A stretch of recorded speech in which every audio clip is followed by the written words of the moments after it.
Come on, YouTube, you can do it.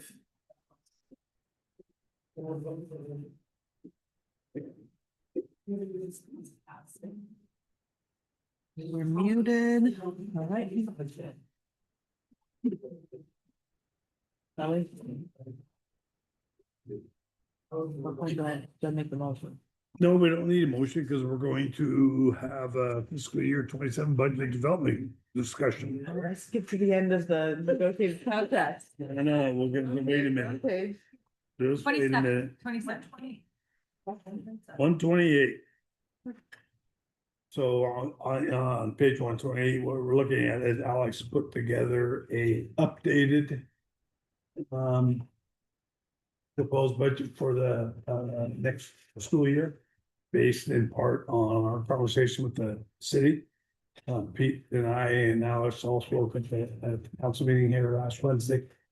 And the city council didn't go to the max, but they approved half the amount above what we had initially budgeted.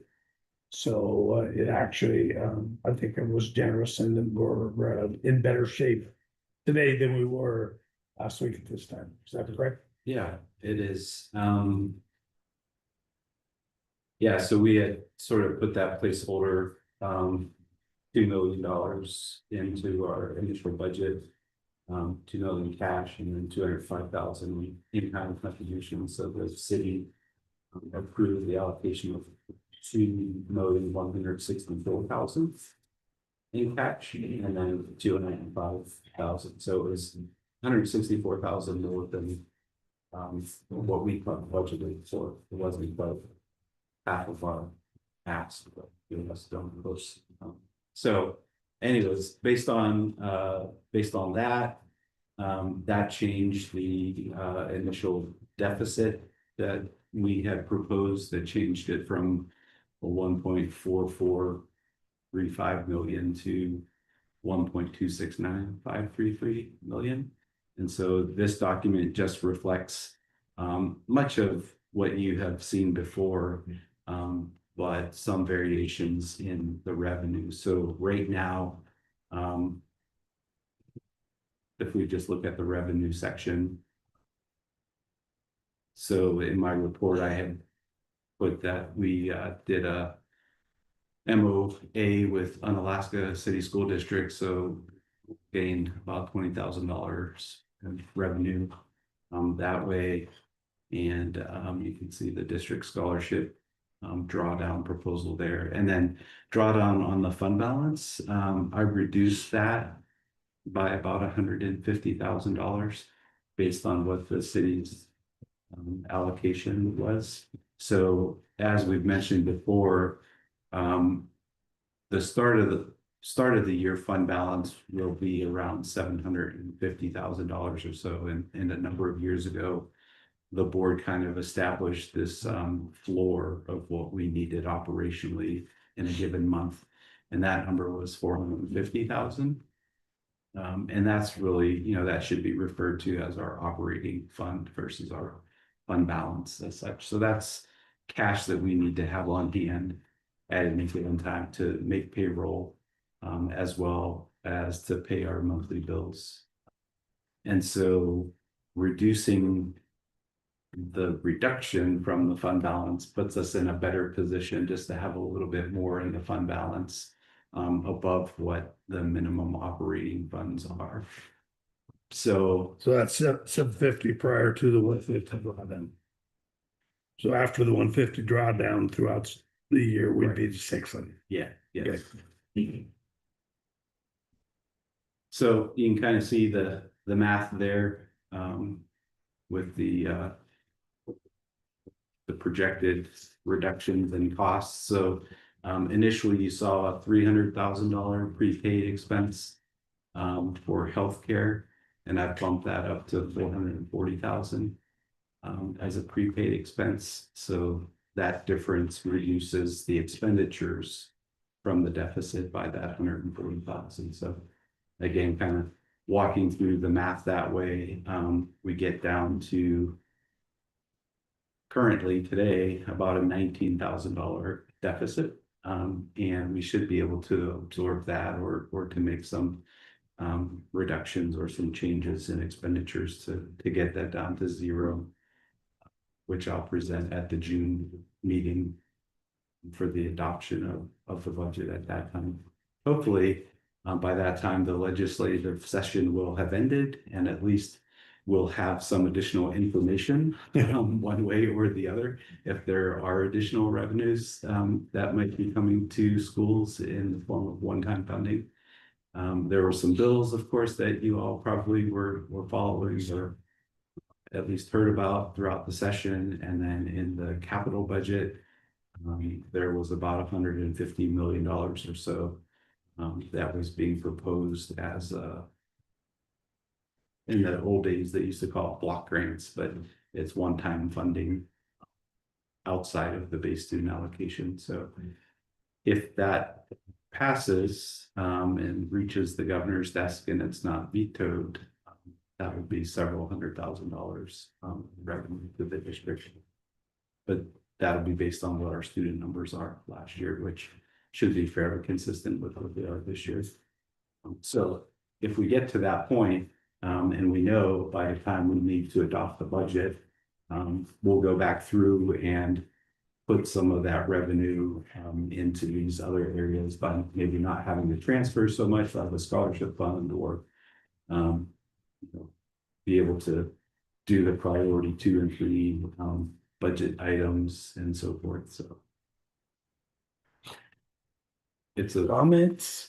it's fairly fluid right now, but it's sort of like, gelatin after about an hour after you put it in the fridge. It's like getting pretty firm. I saw, is it Andy Story? Is that anything else? Andy Story has some legislation out that has something to do with taking your count earlier in the year or an average of your last 3 years. Yeah.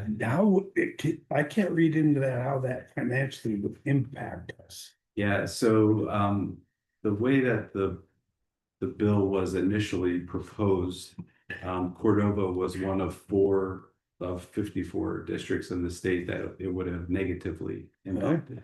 So myself and the other 3 superintendents, like, you can't write the bill like this, like some things have got to change. So there were some revisions that were made to it, and districts would be able to select whether or not they wanted to take a 3-year average of what their student numbers were, their average daily memberships, or to use the previous year's number for that particular year. Was this because there's declining enrollment in so many places that they wanted to drop it back to the previous years? Yes. What it doesn't necessarily complicate matters a little bit, but in legislation, there's what's called a hold harmless provision.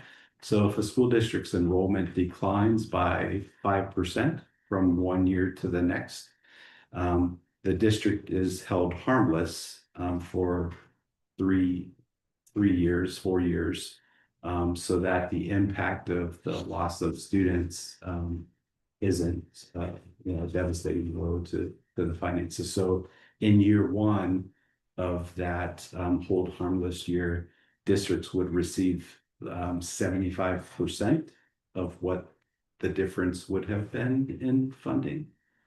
And then in year 2, they will receive 50% of what the difference in that funding is. And then in year 3, 25%. And then in year 4, if your numbers have stayed at that level, then that's what you get. So protecting teaching positions.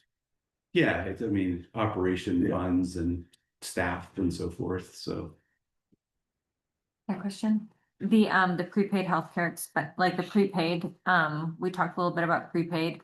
How did you get that 440? Isn't it really just how much extra we have that we need to prepay so we don't go under the amount? yeah, so that 10% allowable, we're looking at about a $570,000 amount, right? So initially, we had proposed 300,000 as a prepaid, and we were going to transfer the remainder of that money into the curriculum development cycle and then the computer refresh cycle, the capital Yeah. funds.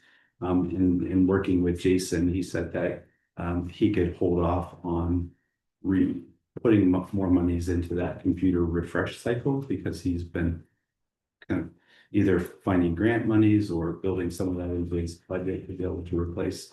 So the monies that we would have put into that the computer refresh cycle, we then put toward the healthcare prepaid expense. So that's where that additional $140,000 that you see comes from. That it might actually just be easier to just decide on a big prepay amount or big capital, you know, those refresh cycles amounts, because it's, I mean, we just need to have less than 10%. So it's okay if we end the year with 8 or 7, right? Because we already have a lot, it's essentially the same thing. And that's just, and that actually gives you a firm number, not a yellow number to work with if we wanted to put more in prepay.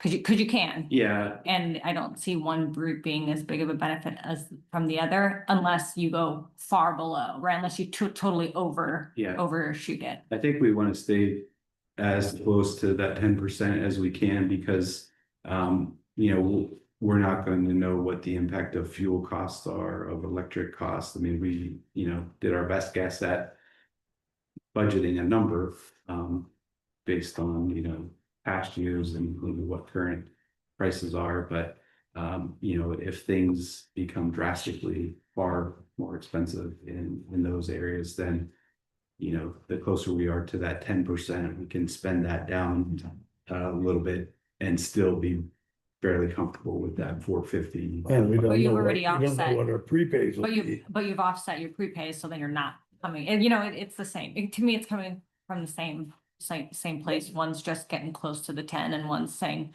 we're not gonna get close to the 10. So anyway, that I like to see that we're doing that, I guess. And then my other comment though is, we have an additional 6th grade teacher here that we're, you know, proposing not be in there. I guess I'll just echo the same comments that I've said at the last every budget.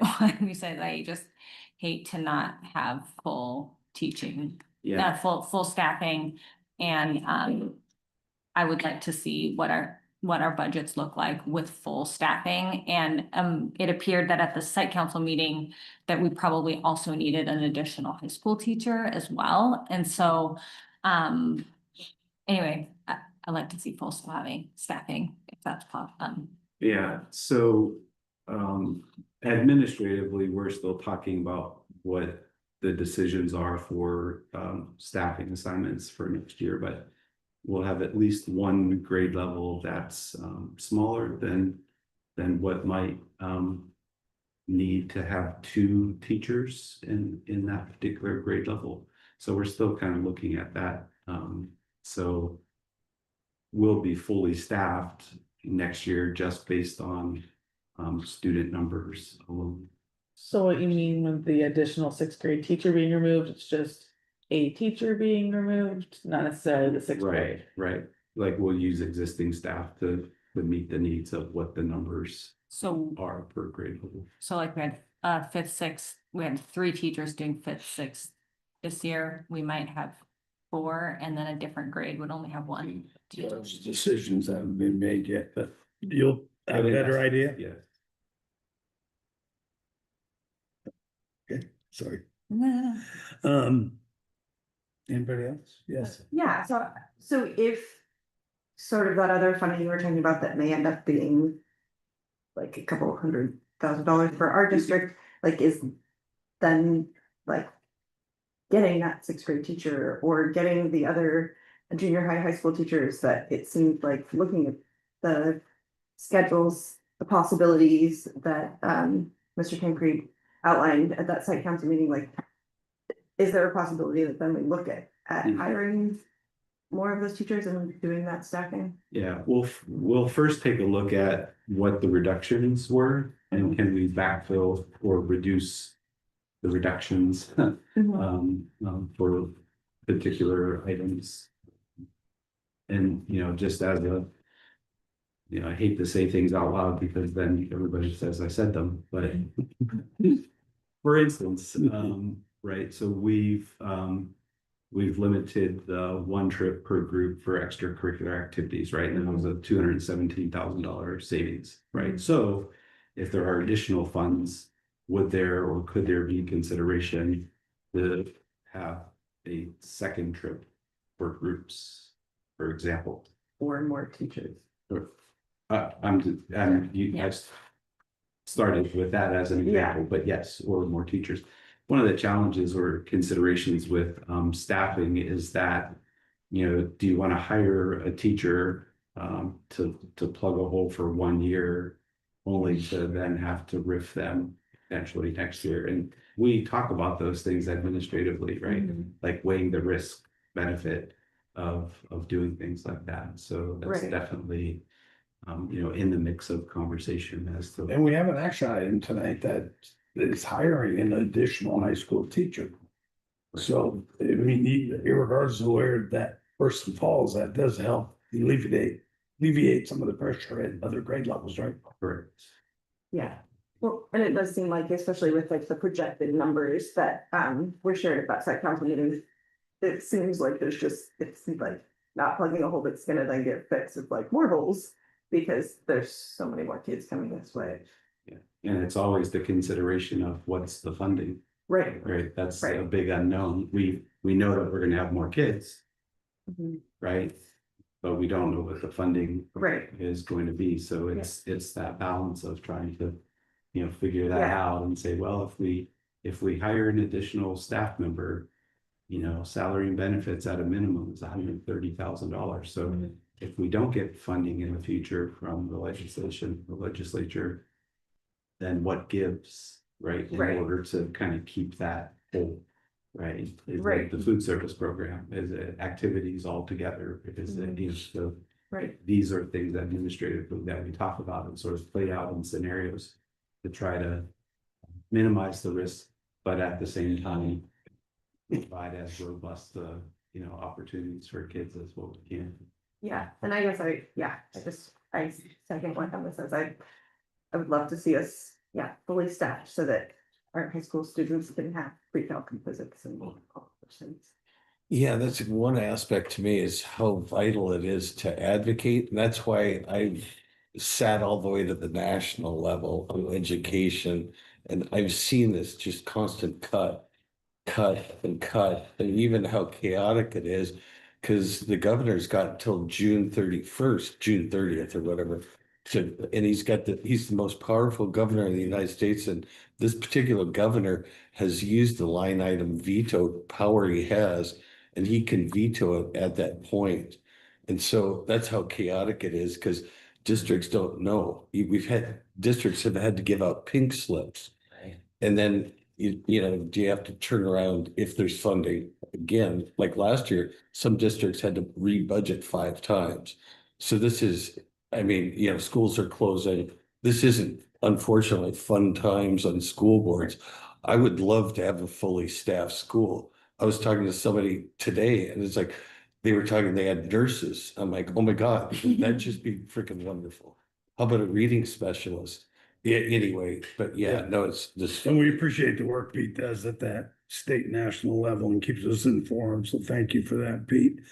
And I'm reminded this is just a discussion at this point, and then we'll see another proposed budget in June. That will go to the state. And so it may look a little bit different. And the only thing I'd like to add is I would prefer that we left a little bit more, 25,000 or so more in this district scholarship fund. And took another 25,000 out of the fund balance. Just so that there's, to go all the way from 200,000 down to 25 seems to me like a huge jump. Yeah. And kind of ties our, doesn't give us the opportunity to do much with scholarship anymore. So perhaps that's a consideration, but I'll leave it at that. Any other discussion on the proposed budget before we move on? Just appreciate all the work Alex and the staff has done to get us to this point. Absolutely. I just wanted to echo like Pete's advocacy at, at the state and national level, but also that's like part of the conversations that we're having. Isn't necessarily advocating, I mean, it's advocating, but it's also joining Mr. Russin in that conversation when he's talking about, when he is seeing that like, okay, you guys really value food service, you really value teachers. I just really appreciate that we talk about the budget. I don't know if it's always like this because I'm still relatively new, but that we've had this on the agenda a few times so we can like digest it and follow along and continue to like walk with you. And I guess, Mr. Russin, I would like to support, one vote to support hiring a teacher if we can. And I think even if it really was, like, I'd want to protect that teacher for as long as possible.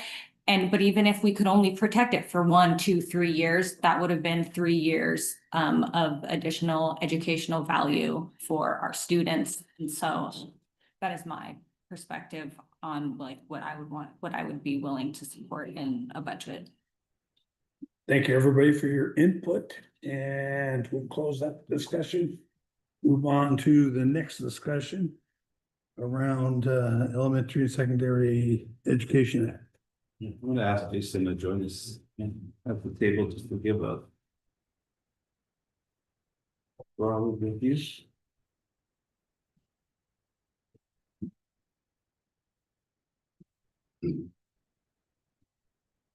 So these are the primary federal programs that we apply for annually. Are particularly with Title 1A, which is focused on low-income students, and Title 1C, which is migrant students. Most of our focus within those grants is maintaining staffing levels. Once you lose grant funding for a staff member, it's really hard to get back. If they go into the general fund, they pretty much have to stay in the general fund until essentially the job description changes at some point in the future. So we try to always maintain the staffing that we have. The difficulty with that is that this money is historically going down. It's less than it used to be. And of course, the costs are going up for staffing, including medical is built into this as well. So it gets a little thinner every year, but so far so good with maintaining the staff levels we have. About September, we'll find out what our actual numbers are for next year. This is just an estimate based off this year's numbers, and those can swing pretty wildly. One drops by 20,000, another one goes up by 4, another one drops by 40. So there's a lot of movement that'll happen at that time. But we will maintain kind of the framework of the overall plan within those grants, to the best of our ability. And then Title 2A is really focused on supporting instruction. That comes in the form of primarily of staff development. Title 4A, academic enrichment. Also, a lot of staff development. With these, you're not really allowed to spend money on people, so we don't have that option. But we also have a lot of staff development needs.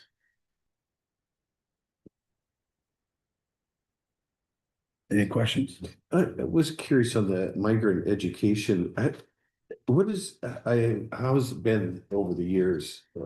Has that been increased since we kind of went district wide with like the free lunch services? I was just curious of that 187. So there's a lot of things that really kind of anchor into migrant. For example, our low income migrant is one of the things that qualifies people for that. We're fortunate that we have a pretty high migrant population here.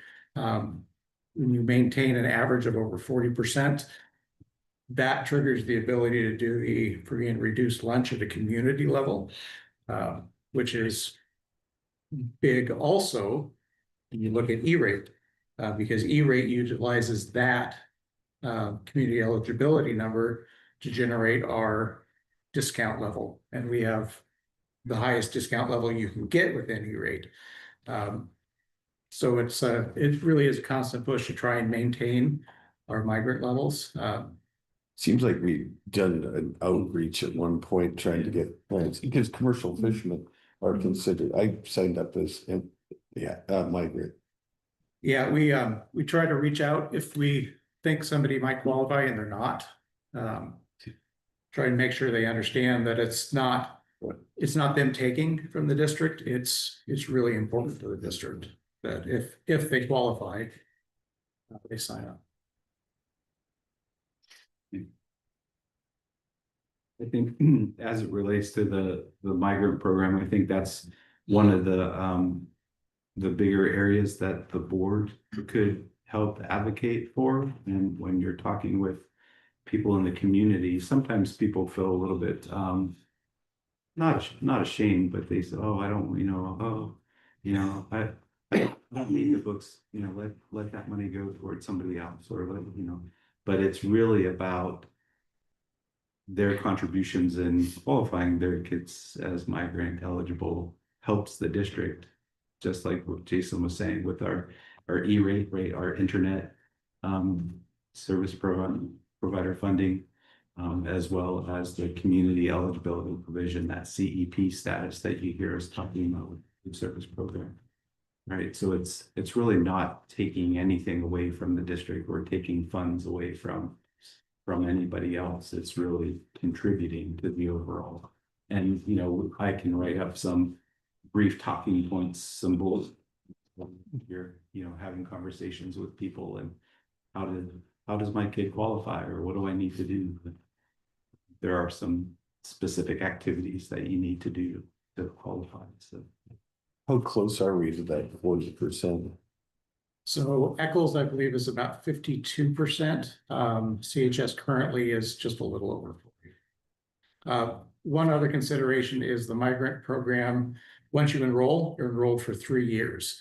So at the end of 3 years, you fall out of the migrant program. What I like to encourage people to do is, if you're in the first year and you go and you do a bunch of activities that qualify for migrant, sign up again. So reset that every year. Community eligibility for lunch program is a 5-year enrollment. So we are in year 1 right now. When we get our final numbers back from the state, if we're particularly, especially if we've gone up, but if we're at least level, we'll recertify that again as well to make sure we have at least a 5-year window. Is there some kind of algorithm they put the migrant numbers and the state numbers that they get for the socially or financially disadvantaged students, put it together to give us a total percent? Because I read sometimes that we're at 70% migrant and financially disadvantaged. So probably. Okay.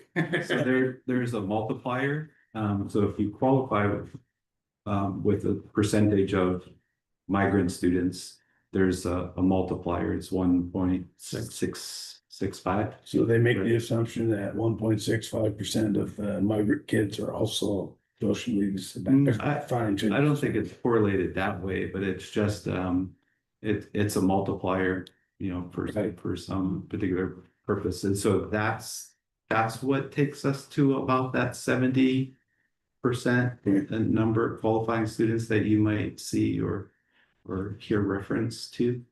And then, as Jason was saying, the higher that number is, or that percentage is, the more reimbursement that we get Right. back for our food service program, right? So like that's scaled. If your percentage is between X and Y, here's your reimbursement rate for food service. If it's the So the economically disadvantaged is the multiplier that's multiplied with the against the economically disadvantaged isn't the multiplier, but there is just a standard multiplier. that the state provides. Yeah, Okay. federal. Federal. Oh, okay. Gotcha. Based on Based where on you live. based on low income and migrant, but primarily migrant numbers. the only reason I'm curious, because I know neither one of those numbers is 70%, and yet we are able to report at 70 and It's because 75 and 80. Yeah. Okay. Like a geographic. Yeah, flyer. okay. I just had a comment on the migrant, and I think that I like agree with Mr. Russell that it is totally a way for us to be advocates and to like be like clear on the information for people if they don't know. But I will also say, I think that Mount Echols does a really, really good job of making sure everybody has their forms, everybody's filling them in. I mean, and Miss Danielle was like on it all the time. I'm not gonna tell Miss Danielle, no, I guess we have to go camping. So I just felt like they did a really good job, and I think I knew about the migrant ed program and how it qualifies us as a parent before I was involved in the schools. So I think that at least my Echols. Thank you. Yeah, I And- agree. And since Danielle's departure, Paola has taken on the lion's share of kind of that reach out until Mary kind of gets trained up a little bit more. So those two make a great team and organizing and getting communication to go out and really making the efforts to get those applications filled out. And then ultimately, guess who signs the assurances that people are doing what they say.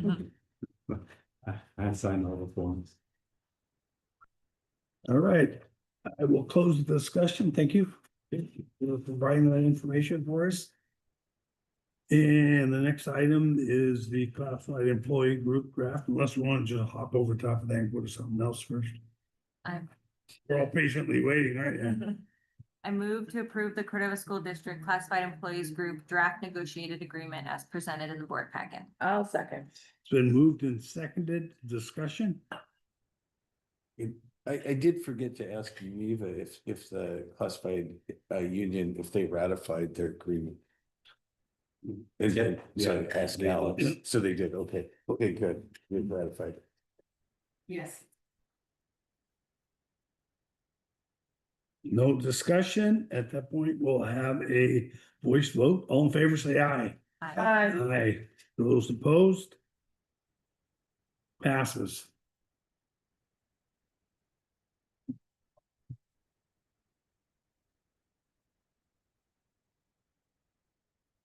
New business. I think we're on page 156. Am I correct? I move to approve the Mount Echols fire alarm panel replacement upgrade as presented in the board packet. Second. The moved and seconded. Discussion? Hopefully the background information there was enough to inform your decision, the administration's recommendation to approve this, and so we can get that scheduled for repair this summer. No further discussion. We'll vote. All those in favor say aye. Aye. Opposed? Motion passes. I move to approve the Go Guardian Network Filter 3-year licensing subscription as presented in the board packet. I'll second. This has been moved and seconded. Discussion? I think Jason might have referenced that in his report that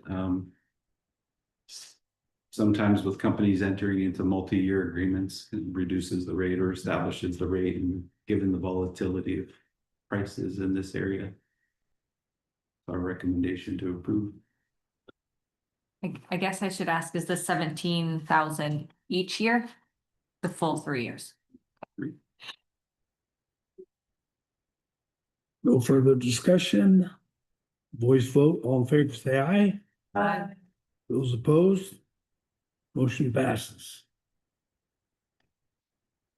I move to approve the SIMBE Teacher Evaluation Tool 3-year licensing subscription as presented in the board packet.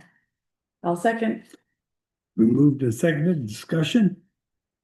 I think we've been using this tool going on at least 4 years now.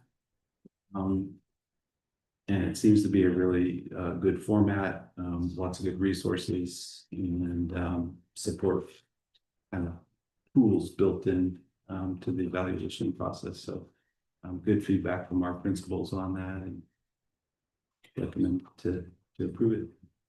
Seems like a reasonable price to me too for evaluation tool. Yeah, the one that the district was previously using was actually more expensive, and far more archaic than this system. No further discussion, voice vote, all in favor, say aye. I Aye, those opposed, motion passes. So now we're in personnel. move to approve the 2026-2027 new staff hire of Raymark Escara as an elementary school teacher as presented in the board packet. I'll second. It's been moved and seconded, discussion.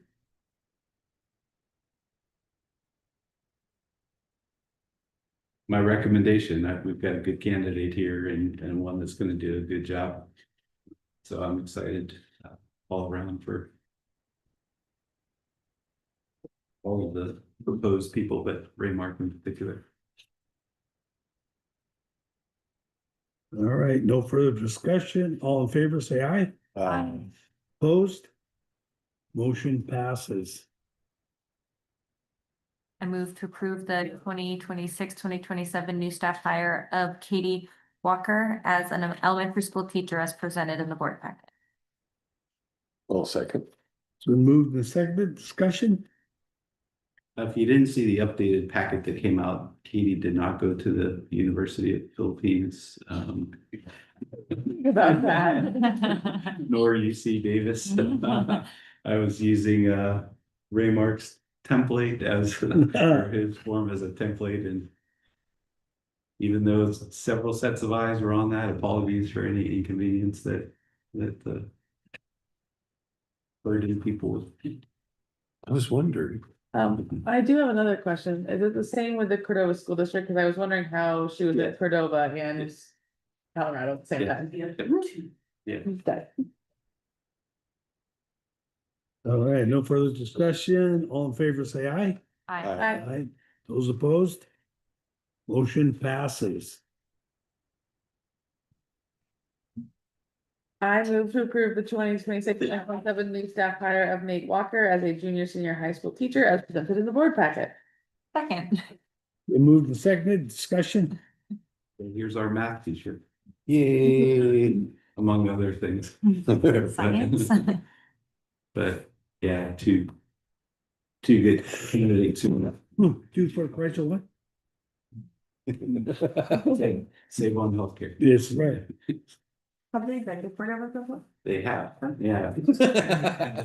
They're planning to be here a little bit later this month as well. They have housing already arranged. Are they buying your Well, house? pending, no. Is the French that we offer French at the high school, is that virtual or in person? We have offered it in person with one of our staff. Okay, interesting, cool. Yes. All right, any further discussion? All in favor, say aye. Aye. Aye. Those opposed? Motion passes. I move to approve the 2026-2027 hire of Deborah Adams as the junior senior high school counselor as presented in the board packet. It's been moved and seconded, discussion. Why? Draw attention. It's your first second too.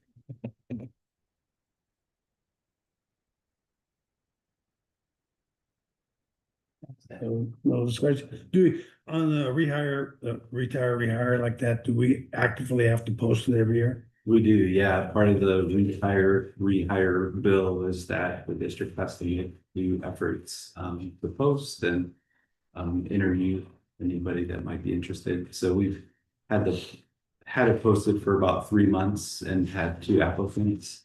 One of whom isn't eligible to work in the US without a visa.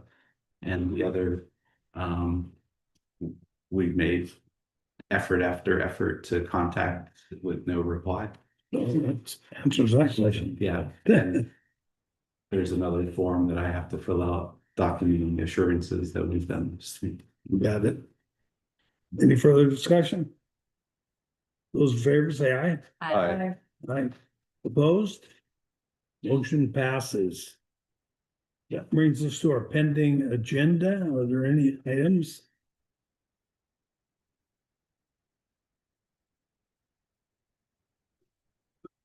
Go ahead. I don't have anything to add, but can we, you mentioned here that we would maybe have to set some dates. Wait, we're on pending agenda, right?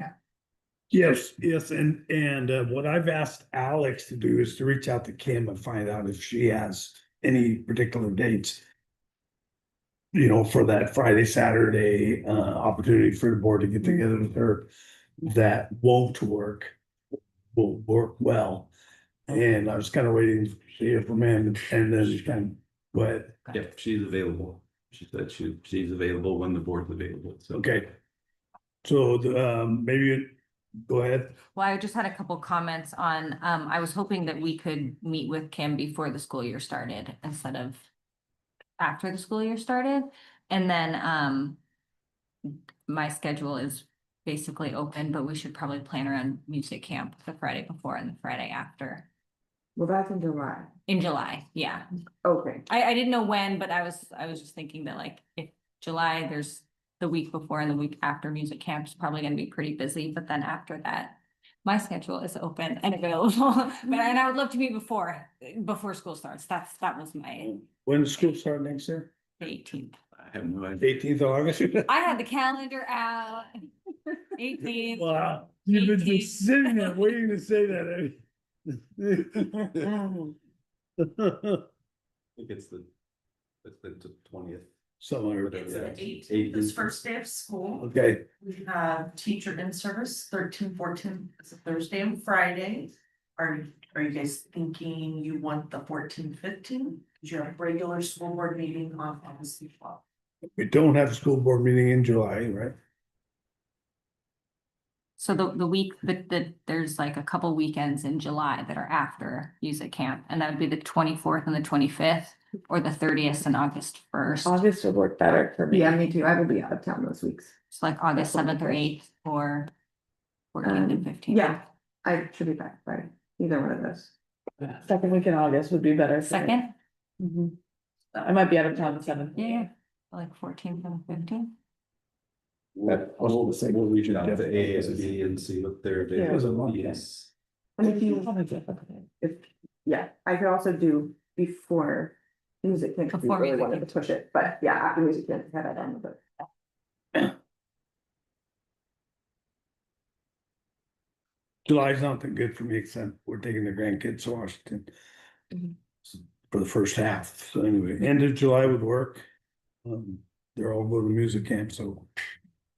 But it seems to me the early August might be the, 14, 15, pardon me, the 14, 15. does that work for?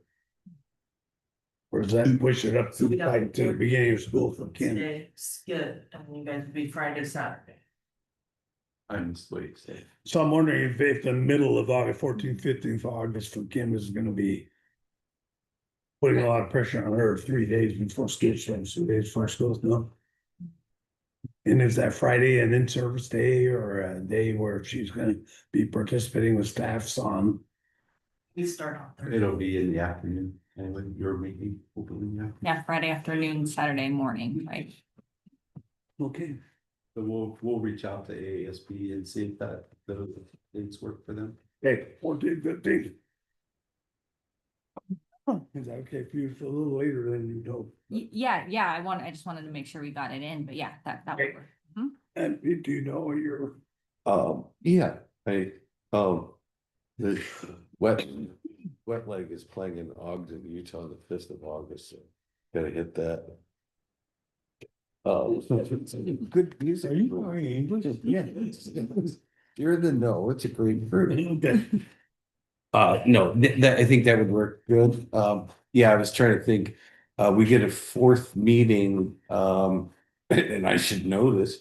But then usually we do the board self-eval, but there's also this 4th meeting with the superintendent that comes with the hire and stuff, so I don't know how about to that. work that through. Jenny says board self-assessment one day, the board superintendent team workshop the following.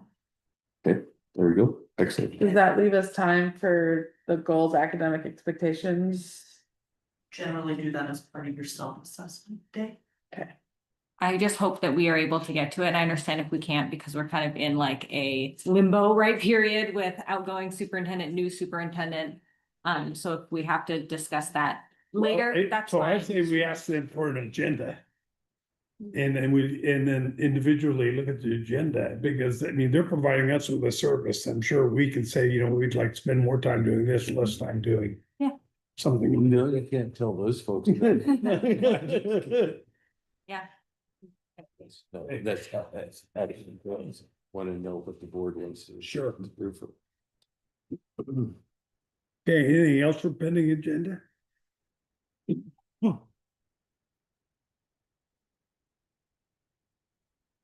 Okay.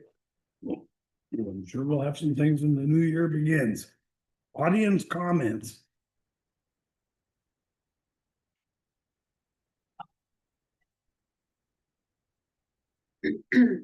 As the president of CEG, we really appreciate working with the school board for the negotiations. And thank you as a school board and an entire school board that you accepted our draft negotiated agreement. So thank you so much. We all really appreciate it. You're very welcome. We're very pleased.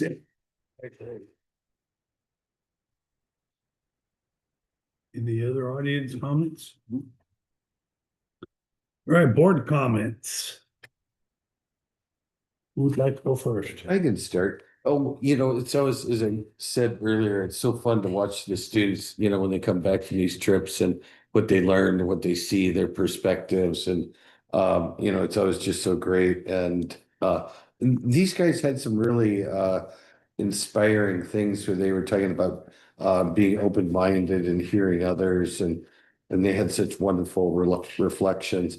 And I keep thinking about one of them, and Alex had showed me this ladder of reference, which I'm using all the time now.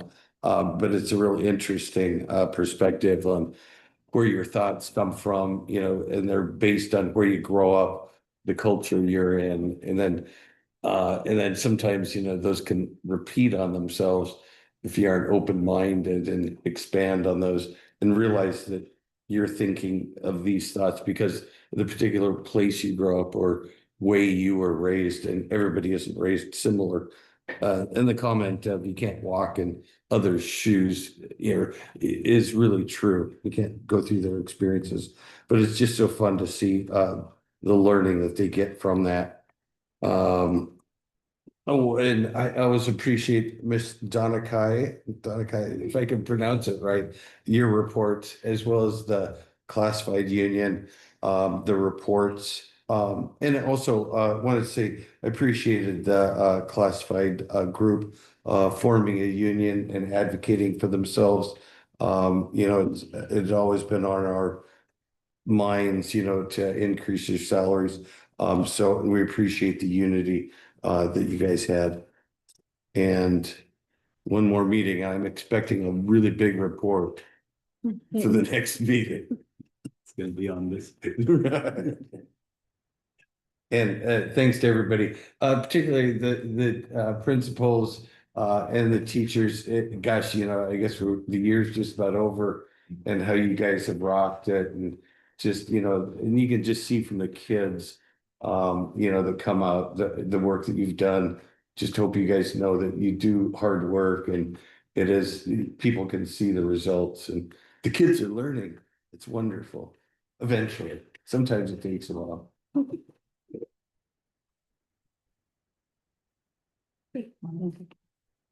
I love the close-up presentations, and I'd like to extend some extra gratitude to the teachers who coordinated and led those programs, because that's not easy to take that many kids out of state. And then navigate the airports with them. And we're happy to approve the negotiations, and because we're just grateful for all the work that all of the staff does. And on that note, I'd like to echo what both, I think everyone has said, that when it comes to the budgets, I too really feel strongly that we need to preserve all teaching roles and fill as many teaching roles as possible.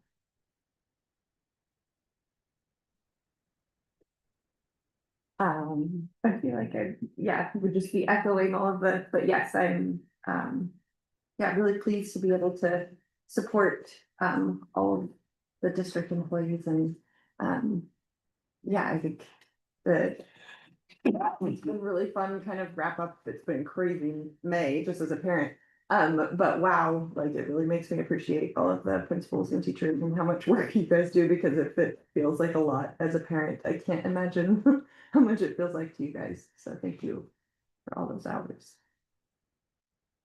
I think our schools have a lot to celebrate, and so I'm happy that we only get to hear a fraction of them here at our board meeting, so I do appreciate of course, all the reports where it's kind of formalized, but then, yeah, there's a lot to celebrate. I do just want to also mention that the letter that we got in our packet about, honor roll and about encouraging and recognizing academic achievement. And I talked to some parents as well, and I think behind every letter we get are a lot of other voices, and it's hard to put yourself out there. It's hard to talk at a school board meeting. It's hard to go to a school board meeting. And so I just really appreciate all the parents who write in, because it's uncomfortable. And I also just want to see, I just see a common thread in a lot of the conversations that I have with parents about high educational standards, and they have these really strong educational values that they want rigorous schooling, that they want a lot of opportunities. And we would be remiss to forget that. And I don't think that we do, but it's always good to remember that as the school board, we're the ones who then get to hopefully match and exceed their expectations, because we set the expectations for our schools. So to remember what our community values and bringing that to our decision making is what we're here to do. So just always pleased to bring to highlight the correspondence that we get from our parents. So. Thank you. So I'll echo that, we're really satisfied that we were able to get a contract with our classified folks that we could both agree to, and it's going to be very positive moving forward. Totally jealous of the high school kids getting to go on that trip. I was in New York for like 2 hours when I was 7. I got off a KLM airplane from Holland. That's where we landed. We drove from there to Pennsylvania. It's the town of New York. I think I was sleeping. So, high school, the music program the other night was fabulous. The art last night was great. Thank you to Ms. Fastenau, Mr. Ammerman for their hard work. Same thing with the elementary, the plays, Ms. Fastenau were so much fun. And the art, the museum was terrific. I want to say thank you to City Council. That Pete sent me a text and said, this City Council really is in support of public education, and they really are. And I think when we see them, we need to thank them for their support, because I'm sure it won't be the last time that we need to ask them for help. So I'm glad they take that responsibility serious. June 16th, mark your calendar. We're going to have a celebration to celebrate our superintendent at the Powder House from 6 to 8 o'clock. And we hope everyone has an opportunity to participate in that and stop in and say thanks and enjoy a libation or buy a meal or enjoy cake and snacks. So that's June 16th. And the last thing I want to say is, my granddaughter is in 2nd grade, and my wife went to pick her up from 2nd grade the other day. And the teacher met my wife in the hall, and it was big family hugs. My granddaughter, my wife, and Miss Reggiani, and they were all celebrating the fact that my granddaughter had moved from red to green in her reading. Ooh. And is now at grade level in reading. So it's that kind of hard work. And it was clear that Mr. Reggiani's heart was into it so much.